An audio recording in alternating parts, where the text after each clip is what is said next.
இந்த அரசை, ஒன்றிய அரசை நிர்வகித்து நடத்துவதே RSS தான். RSS உடைய பின்புலம் இல்லாமல் ஒன்றிய அரசு கிடையாது. ஆட்சியை நடத்துவது RSS, முகம் தான் நரேந்திர மோடி.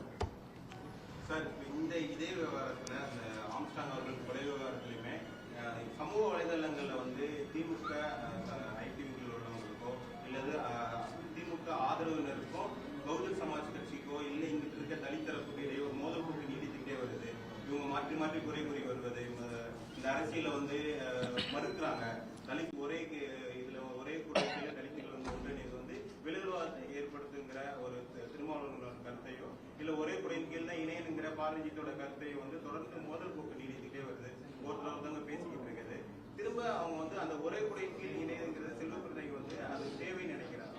தலித்துகள் ஒரே குறையின் கீழ் அல்லது ஒரே கட்சி ஒரே தலைமையின் கீழ் இருக்க வேண்டும். நான் ஓரளவுக்கு புரட்சியாளர் அம்பேத்கருடைய புத்தகங்களை படித்திருக்கிறேன்.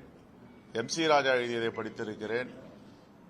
மீனம்பால் சிவராஜ் எழுதியை படித்திருக்கிறேன். எல்லா புத்தகங்களையும் தீன் பகதூர், ரட்டமலை சீனிவாசன், அயோத்திதாசர் பண்டிதர் எந்த காலத்திலும் 100% இந்த ஒற்றுமை இதுவரை வந்ததில்லை.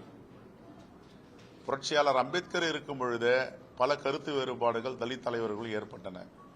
ஆனால் கடைசியில எல்லாவற்றையும் முறியடித்து விஞ்சி ஒரே முகமாக ஒரே தலைவராக இருந்தவர் பாபா சாஹிப் அம்பேத்கர் அவர்கள். எந்த மாற்று கருத்தும் அது யாருக்கும் இருக்க முடியாது. ஆனா இந்த முயற்சி என்பது நல்ல முயற்சி தான். அந்த முயற்சி யாராவது எடுக்க வராங்கன்னா அவங்க கடைசி வரைக்கும் பாபா சாஹிப் அம்பேத்கர் இருந்த மாதிரி தனித்துவமா இருக்கணும். தனித்துவமா இருக்க முடியுமா? அந்த கேள்வி எழுது.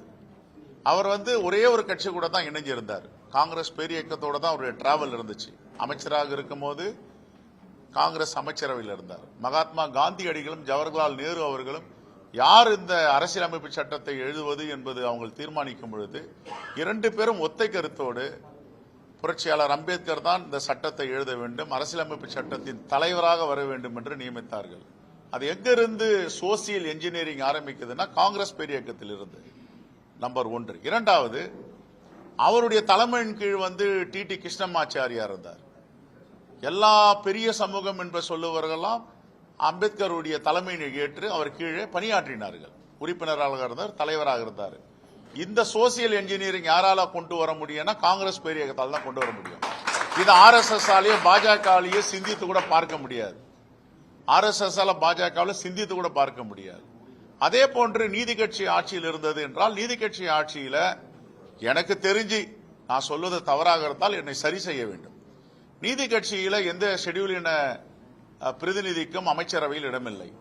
ஆனால் காங்கிரஸ் ஆட்சிக்கு வந்த பிறகு ராஜகோபாலாச்சாரி தலைமையில VM முனுசாமி அவர்களுக்கு அமைச்சரவையில் இடம் கொடுத்தார்கள். முதல் இந்திய வரலாற்றில், தமிழ்நாட்டு வரலாற்றில் காங்கிரஸ் பேரியக்கம் ஆட்சியில் இருக்கும் பொழுதுதான் தலித்துகளுக்கு அமைச்சரவையில் இடம் கொடுத்தார்கள்.